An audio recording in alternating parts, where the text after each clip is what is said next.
All right. Welcome everybody to the January 17th Planning Board meeting for the town of Waterboro. We'll start with roll call. Rick Madruga. Here. James Ferris. Here. Rebecca Higgins. Here. Stacy Walker. Here. Diane Gregg. Here. Next, I'm going to ask for a motion to postpone the reading of the review of the minutes till the next meeting. I don't think that we've had them for review, so we'll just move that to the next meeting. If I could get a motion. I will give you a motion to propose the review of those meeting notes to the next meeting. I'll second. Okay. All in favor? All right. So next thing on the agenda is public hearing, which we don't have one tonight. Next is old business, which is 628 Main Street, Waterboro, conditional use application for Joyce Barker. And so we've spoken about this a few times. The applicant is not here as of the start of the meeting. One of the things that we had discussed in the previous meeting were the zones that this parcel of property falls into. I did some research. So first question that I have regarding well shed is, I'm assuming since we're even talking about it, they're not in zone 1, we're in zone 2. Correct. Okay. Yes. Okay. From there, I read up on, so there's a section within zoning, section D under Wellshed, that says performance standards, chemical spreading, spraying. Within there, there's 4 conditions that I don't believe will allow us to have livestock on this lot. First one being number 8, which states, this is in section D, number 8 states only Class A composted residuals may be used within the wellhead protection. These residuals must have an approved program license from the Maine Department of Environmental Protection and must use a strict accordance with all license provisions. Any non-composted residual or a residual not meeting the Class A pathogen reduction standard should not be spread within the wellhead protection. Number 9 also, I think, prohibits this. Manures must be composted to a Class A standards. Manure may be used within the wellhead production and must be applied in accordance with the nutrient management plan. Number 10 also states residuals and manure shall not be applied over very shallow soils, less than 1 foot, or exposed bedrock. And then number 11 states residuals and manure should not be applied on frozen ground or immediately before storm events. So, I think that alone prevents us from approving the application for livestock on this lot.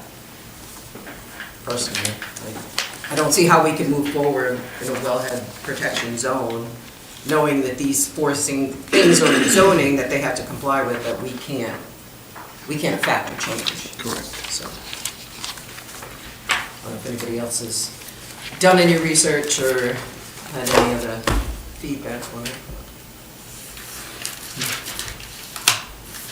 What was number 1? The first one was that only Class A composted residuals may be used within the wellhead. It's page 44. Oh, page 43 in the zoning. Oh, I'm Or in this thing. And Class A is defined as? It's not defined. I did some research on it, and it is extremely specific, and which is why probably the Maine Department of Environmental Protection is overseeing it, is because they probably have a test that they come in and do, I would assume, and that determines the class of the composted items. It's very much temperature, had to do with temperature, and had to do with the amount of nutrients that were left after the composting process as to what you spread over the ground, basically. If I may. You sure? Many of these structures, they make structures for farms in they attempt things in these zones so that they can contain the compost in order to.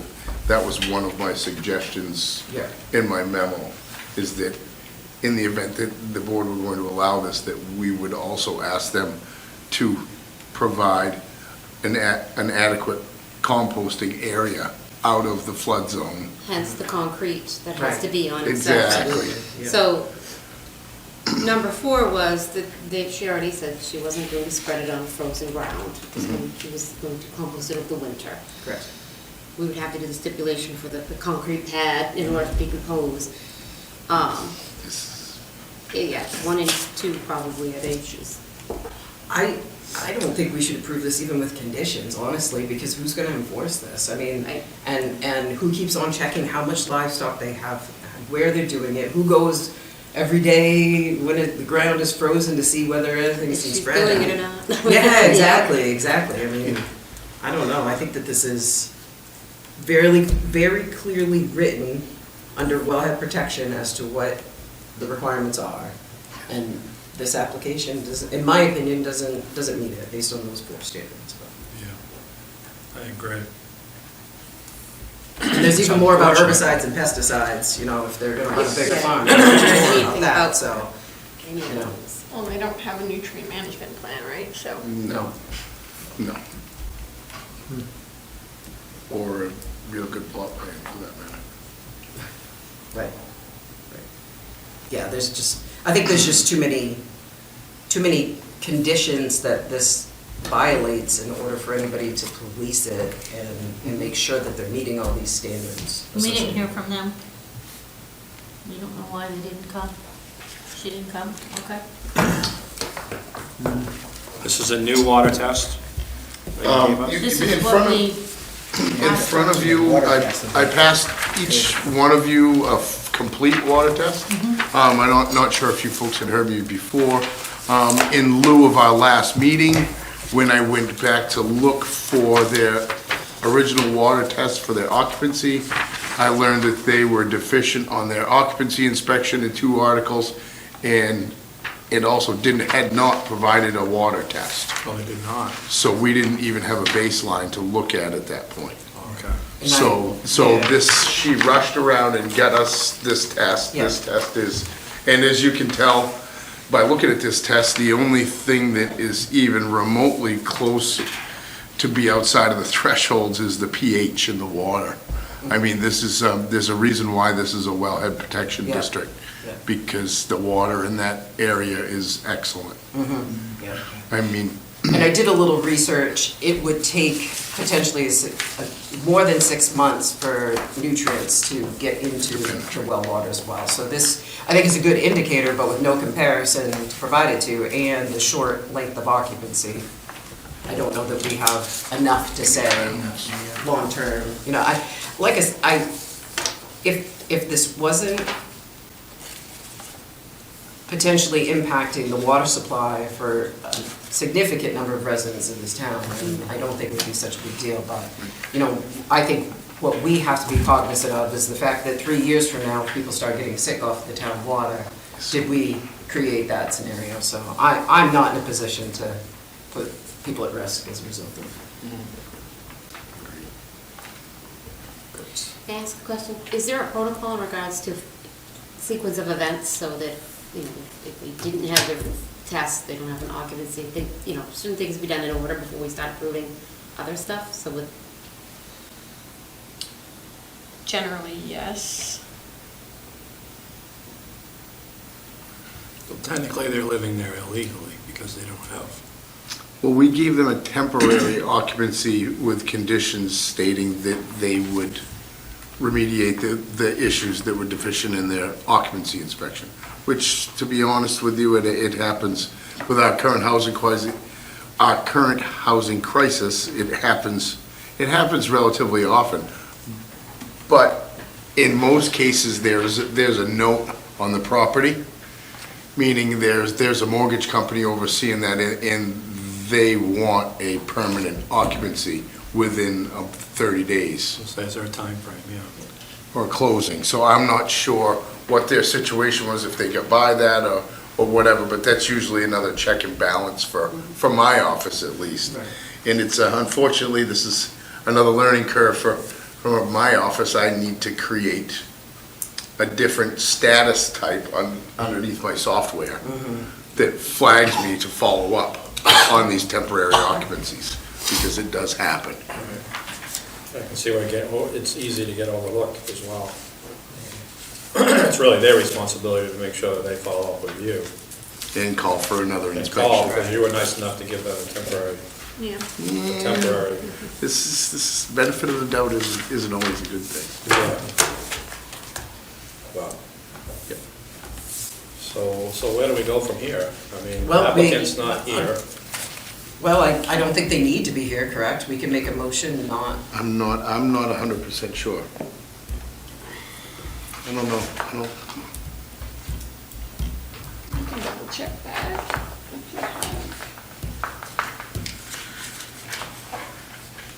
We've had a hearing on this, correct? no. No. No.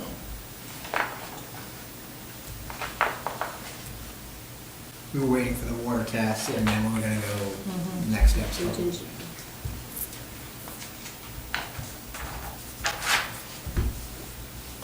So perhaps in lieu of that, there's been no hearing, perhaps we postpone that for another meeting. Continue to reach out to the applicant, make sure that they're here, then go through the boards. Has the water district been informed of this? And do they have an opinion, I don't know if they have an opinion or not. feedback? Comments? Back when, about the same time that they received their temporary occupancy, they were negotiating with the property owner for perhaps another test well. So I don't know Gotcha. where that's gone since then, or, They said that they just have surface water there. It's not what the water district needs. When I spoke with John Batari. Is what he referred to it as. gravel pack wells are the best producers, typically. Gravel pack wells are typically the largest producers. So I'm not sure. Right.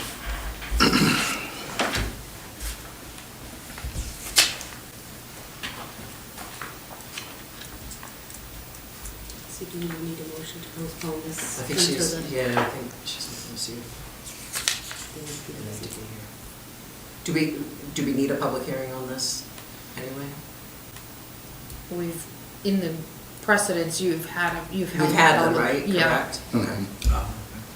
That was last.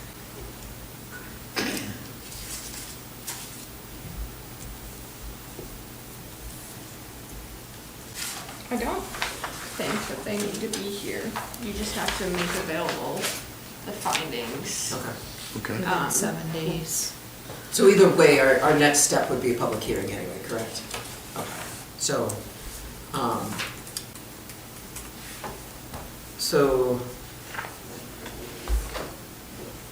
based on that, when would it be the same night as the, no?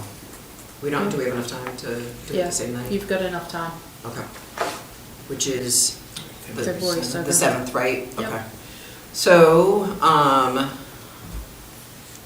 can I get a motion to move this to public hearing, at which point we're hopeful that the applicant will be here, and then we can also put this as, on the agenda for a final vote as well, during February 7th.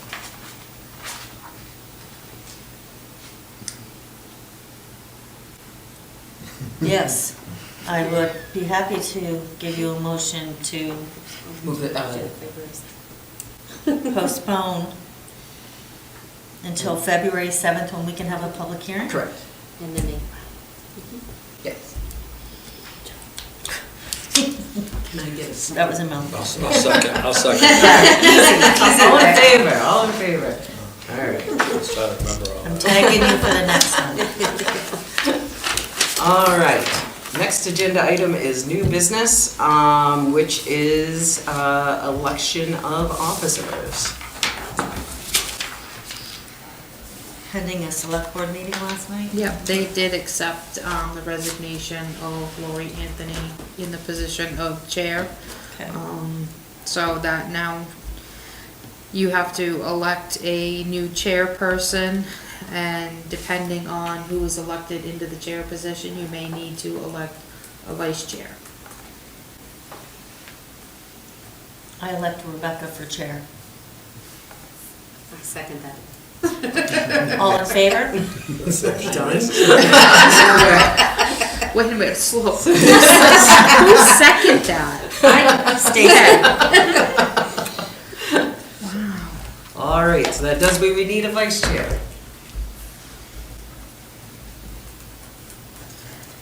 That's Diane, It's actually Stacy. right? Oh, Stacy. Stacy was moved over close to Rebecca. How is that how this works? I don't know how that worked. I didn't do that. But if you have interest, I would be fine with that. Okay. okay, I would like to nominate Stacy for vice chair. I'll second that. All in favor? Cool. Thank You're you, in. Stacy. That was easy. That was easy. All right. Next item on the agenda is communications. I don't think we have any, Angela, do we? Were we gonna add the proposal to change time? Yeah, we'll do that New in business? miscellaneous. Oh, I got it. I- yeah, we'll do it on the miscellaneous, we skipped that. So next is miscellaneous. So what is the feeling of the board to change the time of this meeting? We'll still keep the same frequency of first and third Wednesday, however, changing the start time of these meetings to 6 PM versus 6:30 PM. I'm okay with that. Sounds good. Do we need a motion? Yeah, so let- Yes, it's I'll your make turn a- down there. I'll make a motion to make a change to the meeting start time from 6:30 to 6 PM. Same, twice a month, but just the time. And I second that. all in favor? I'm assuming, Angela, you have to propose that. Rick, did you want to abstain from that? Hmm? Did you want to abstain from that, or did I just misread it? No, I'm good. No, he made the She motion. made the I made the motion. motion. Zoning research? Yeah, I'll get you. He's on the Might fence, be- now he's might all be in. here Is that what it is? 6, but I'll get you. And just as a reminder, we now need 2 members for the board, so anybody has any interest or knows anybody who would be a great addition, please encourage them to do an application. All right, so final thing on the agenda is adjournment. Do I have a motion? A motion to adjourn? Second motion to adjourn. All in favor?